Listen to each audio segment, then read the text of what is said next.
Hello, my name is Zent and welcome back to my series where we're playing some modded multiplayer Minecraft.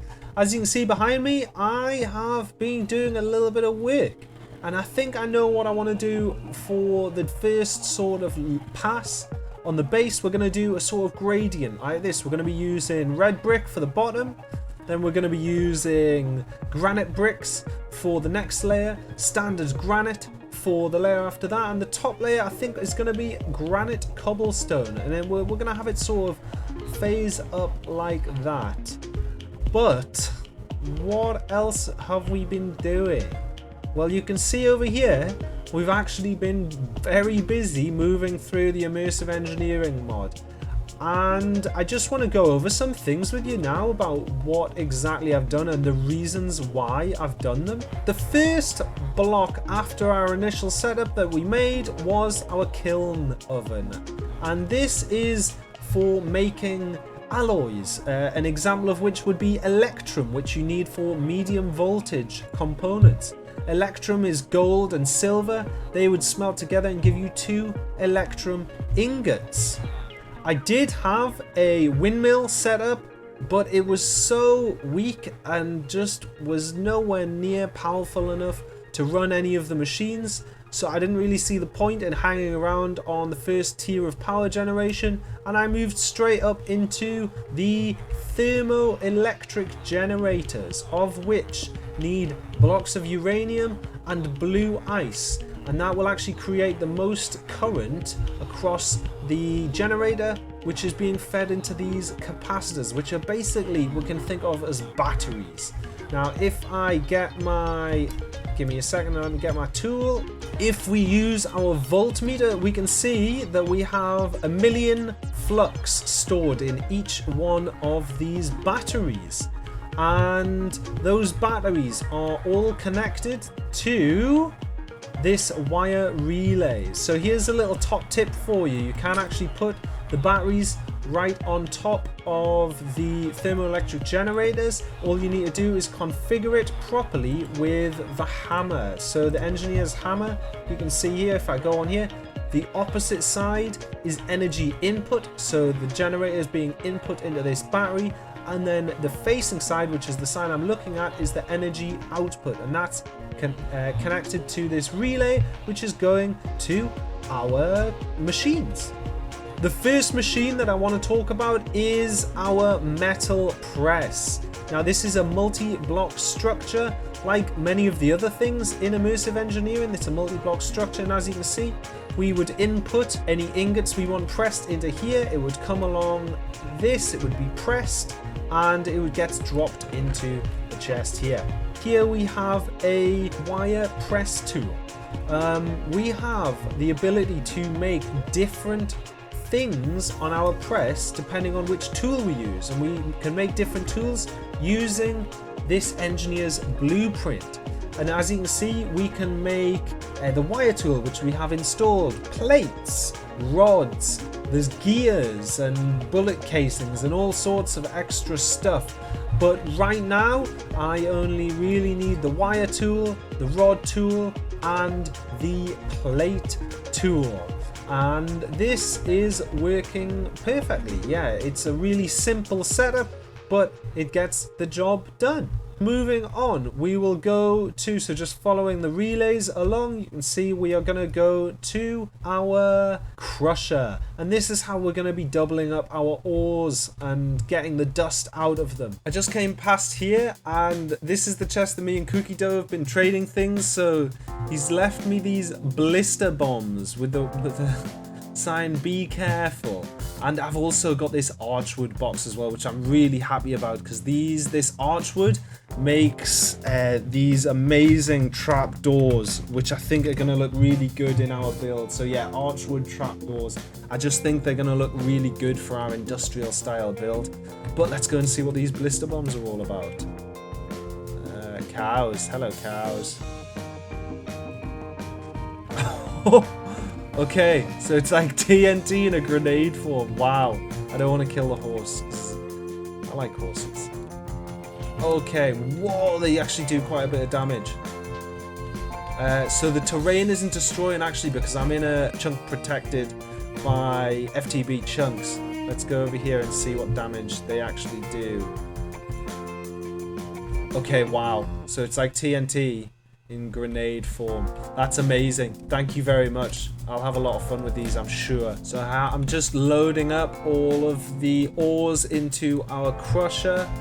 And yeah, we've started to get quite a lot of grit out. So all of this grit has basically doubled up. So from 1 ore you get 2 grit. And yeah, that just gives us more resources to play with, and you can see it's crushing away there. Really cool little animation and multi-block structure here from Immersive Engineering. I probably should mention this big chimney stack that I've built to cover up our zombie mob farm.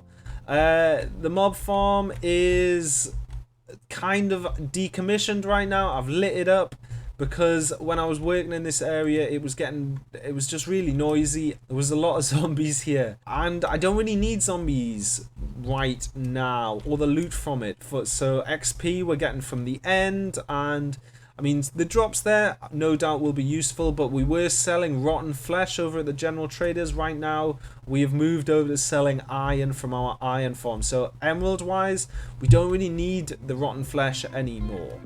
I also want to talk to you about this road that I've been working on. It's still very much a work in progress. I'm working out the details as we go, but we've got this kind of guttering along the side of the road, and I've been using some of this weathered limestone to create sort of darkened patches. Now let me show you how I've been doing it, because I really like this tool. It's well, top tip if you want to do some detailing and some texturing.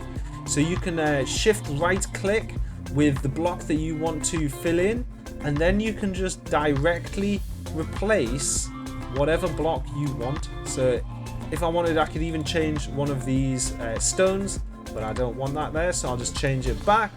But yeah, really cool little way of doing texturing. I actually did this originally all in brick, and then just went around and textured all of this with each individual brick, and it was just so easy compared to removing the brick and placing it again.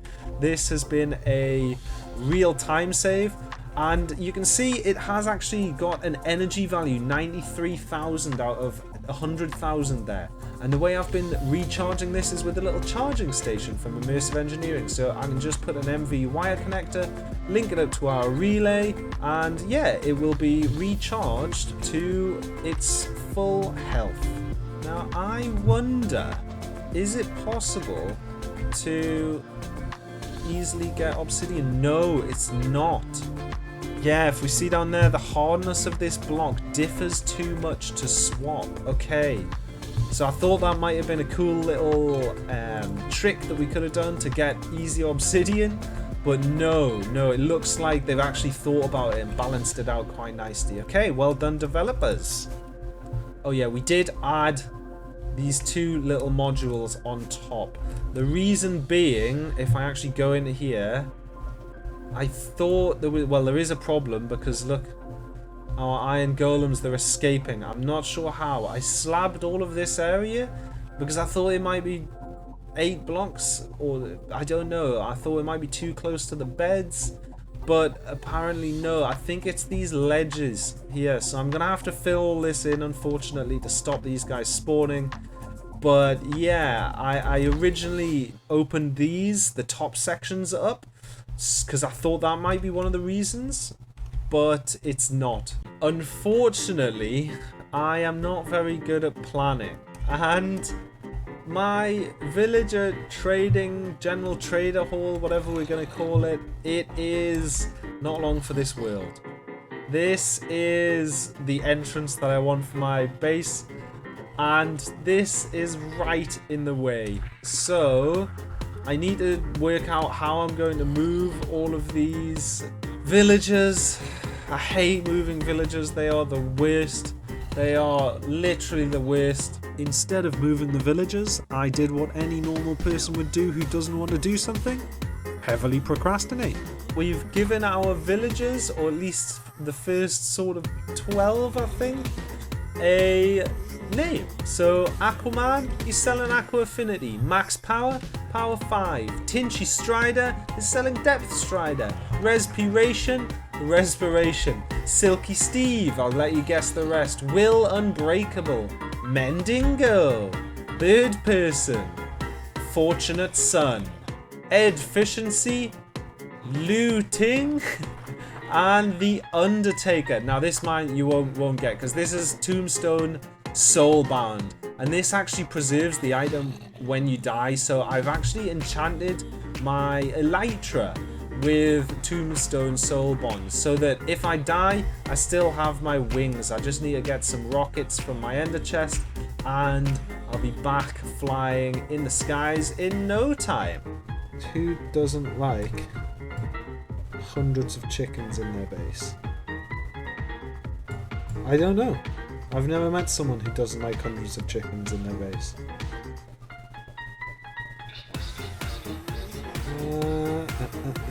So easy. Wow, look at that. And before you know it, he'll have his own chicken farm in here. Ah! Let's go have a look at the marketplace.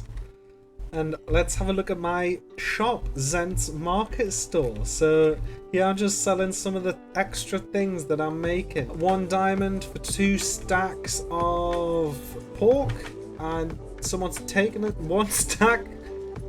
Okay. Shulker boxes. Ooh, baby, we've actually sold one. Awesome. Okay. And we have blocks of iron and leather for sale. Prices: 1 diamond for 32, 1 diamond for 32. I don't know. 32 blocks, that is. That's a bit of a bargain, I think.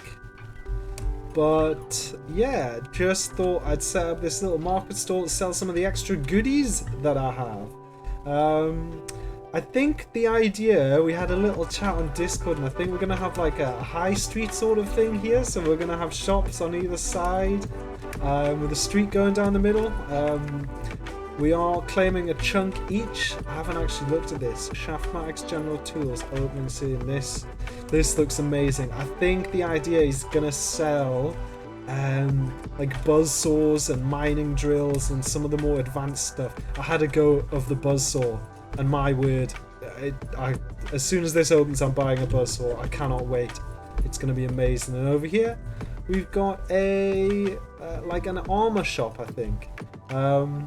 Or a suit shop, I should say. So jetpack, fully charged. 2 free charges. Wow, so he's going to charge extra to recharge the battery, I guess. Not a bad little business model. And scuba kits. No, it looks like someone's already bought that. Wow. It's started. The marketplace has begun. I like it. We're here with a reasonable progress update. I've got most of the outside shell done. I still need to work on the top section, but I've been playing around with these windows, and I've been using the vertical and horizontal framed glass that sort of allows me to break up the window like this, but I just don't think it really fits the aesthetic of the build. So I'm going to try a couple more and see what I can come up with, but the gradient looks pretty good, I think. Nope, don't like this one either. Yeah, I think this is going to be the one. So I thought I'd show you these support structures that I came up with to sort of add some detail in between each of the pillars and a bit of an archway. So we start off with 3 steel fence posts, then we cover those up with the black sheet metal, follow that with some steel scaffolding, and then you want to finish that scaffolding archway with these steel scaffolding stairs. And then we're going to put in these steel fence posts, and I think what I'm going to do is we're going to have a light hanging for it, a medium voltage cable and a high voltage cable across it. But we'll add that in all at a later date. I just wanted to show you this little design. Shaftmatic invited me over to the grand opening of his new shop, which we had a look at earlier in the episode. And yeah, I did end up parting with 20 diamonds for a buzzsaw. But check this out. If you plant all of your trees next to each other, when they grow, it counts as one giant tree to the buzzsaw. So yeah, I mean, it's pretty effective. we've got a procrastination update for you here. Still haven't touched the villagers, don't worry about that, but I've been busy. I have put in all the detailing for the roofs and oh no, I knew it would happen. I've missed one of those blocks, I'll have to put that in, but yeah, put in a lot of detailing. I've upgraded my steel production a little bit, well, quite considerably actually, and I think we tucked it away in this corner over here.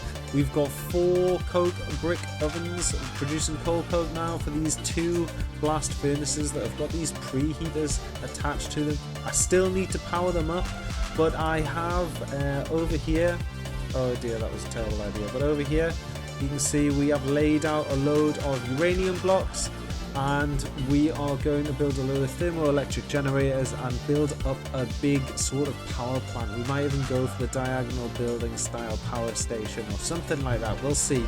But yeah, I just want to get it wired up and get all those generators made first. So I've just logged on and I wasn't recording, but I've just found this massive pile of emeralds in my base, so nice one, Poopy Dough. He's also returned these dark oak fresh plates, which are becoming a bit of a meme. There's more, hang on. Wow, just an extra chest. That's just flexing. I've got green blood, yeah, you really do. The Emerald King, apparently. Nice, okay, I like it.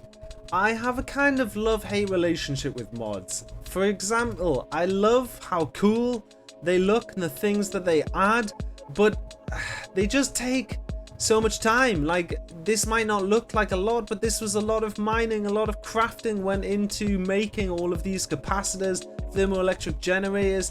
These HV wire relays required cactus, which I had to go and mess around with. And yeah, it doesn't look like much, but this actually is quite a lot of work that goes into making this sort of stuff. I think I might need to move these around as well. The way I was having to think about this, and the way they're set up at the minute, each thermoelectric generator only charges each individual capacitor. So once one of these capacitors is drained, it's relying on one individual thermoelectric generator to charge while the rest are sitting idle. So I think what I might need to do is basically wire all of these up to a relay and then into the battery bank, or capacitor bank if you want to call it that. I died way too many times wiring all of this up. The problem with... What just happened? Did that zombie just get electrocuted? I guess he did. Well, that demonstrates my point nicely. These HV wires, you cannot insulate them, so they are lethal. Lethal. Let's see if we can get this zombie to walk into one. Bam! There he goes. Wait. Yeah. These, I died way too many times wiring this up. But it's all done now. And it is, I don't know, it's a bit of a mess. I'm going to cover it all up. Don't worry. But yeah, we now have power in the factory. And if I fly over here, you can see that this area is looking a lot cleaner. And that is because we now have all of our machines in the factory, all wired up now, and yeah, working perfectly. We've got the crusher, which is still self-contained at the minute, but that's fine. I'll talk about that in a second. We have this super smelter, quote unquote super, because it's only got 4 little furnaces going, but it is working nicely. You put the ores in here, hop a minecart, pulls them out, evenly distributes them to each of the 4 furnaces and comes back down. Anyway, we have upgraded our metal press line. We now have a designated line for plates, for rods, and for wires. So yeah, it's coming on nicely. Next, I want to get, well, now that I have power in here, I actually want to set up a refined storage system down here. And I also want to tell you that I did a little bit of work on this. I'm not too happy with the way this just sort of flats out into the archway. I might add another layer in to match it up with it, or bring it flush with these steel pillars. I'm not sure yet. And I might add some support beams across as well. But I'll play around with that. But I think as a sort of first pass, it's looking okay. It's looking okay. But anyway, now I have power in here. As you can see, we have power in the recharging or the charging station down here now. I want to get a refined storage system because As you can see, my storage system is getting a little bit out of hand. It is, I never really made a storage system, if I'm honest. I always wanted to get refined storage because I've used applied energistics in the past, and it just makes life so much easier. No messing around, it just makes it nice and easy for me, which makes building easier, which is exactly what I want to be doing with most of my time. So as you saw, there was a few items dropping down into this hopper.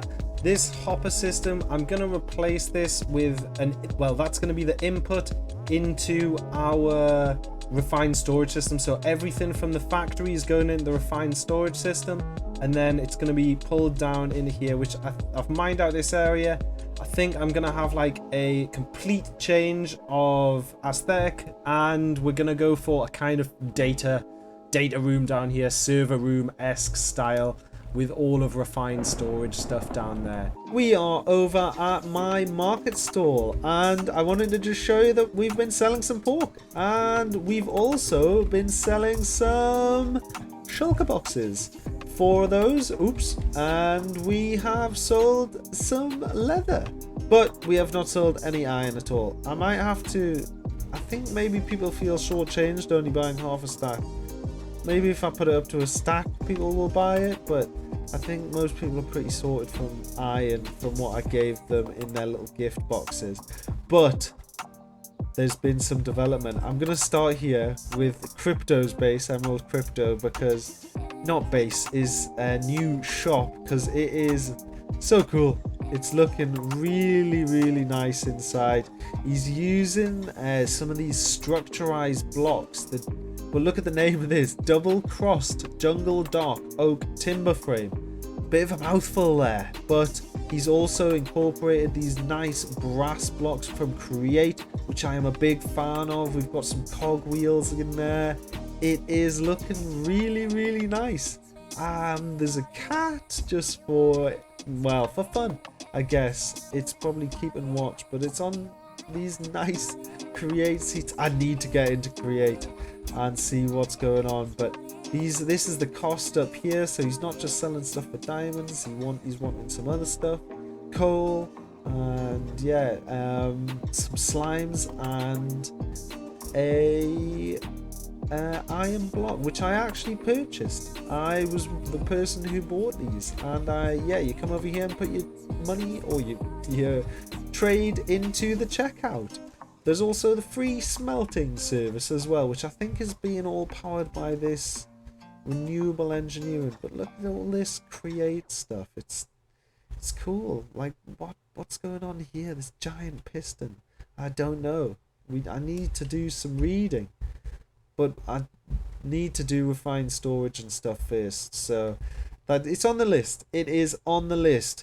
The next shop that's been added is Cookie Dough's Emerald Temple. And this is, it is a leave what you like shop. I don't know, he kind of put himself out of a little bit of business from me by just flexing so hard on me with his emerald blood. And finally we have Trips's House of Many Colors. And he's selling all the dyes. He's moved in on the dye front. And he's also selling some of this Pam's Harvestcraft food at the top. But I'll stick with my pork. Yeah, a purely protein diet. That's what I'm going to go for. But yeah, just wanted to show you what's been happening at the marketplace. And show you that I've actually been selling some stuff. So got some diamonds. Actually, you know what? I'm going to give Cookie Dough a few diamonds, because he did sort me out. Should we just flex on him with diamonds? Okay, let's do it. But back at the factory, I think we've got a reasonable amount done this episode. We've done some serious work on the factory. We didn't get around to moving our general trader, but we did get power sorted. I'm not going to fly into there because I will die, but looking cool. Need to cover that up at some point. Get a nice design for a power station or a little substation or something. Nothing too crazy, but just need to cover that up. And I think the factory inside is coming along nicely. We have decorated the inside here. I think this is where we're going to put the general traders. Maybe both sides, I'm not sure. but the factory, or at least the immersive factory floor, is looking pretty good. So next episode, I want to get some more progression through immersive engineering, move on to some of the bigger, more expensive machines, and I also want to get our refined storage system set up. But guys, I hope you have enjoyed this episode, and I just want to say thank you again for watching. If you have enjoyed it, maybe consider liking it. I don't know, it's entirely up to you guys, but thank you again. Peace, I'll see you next time.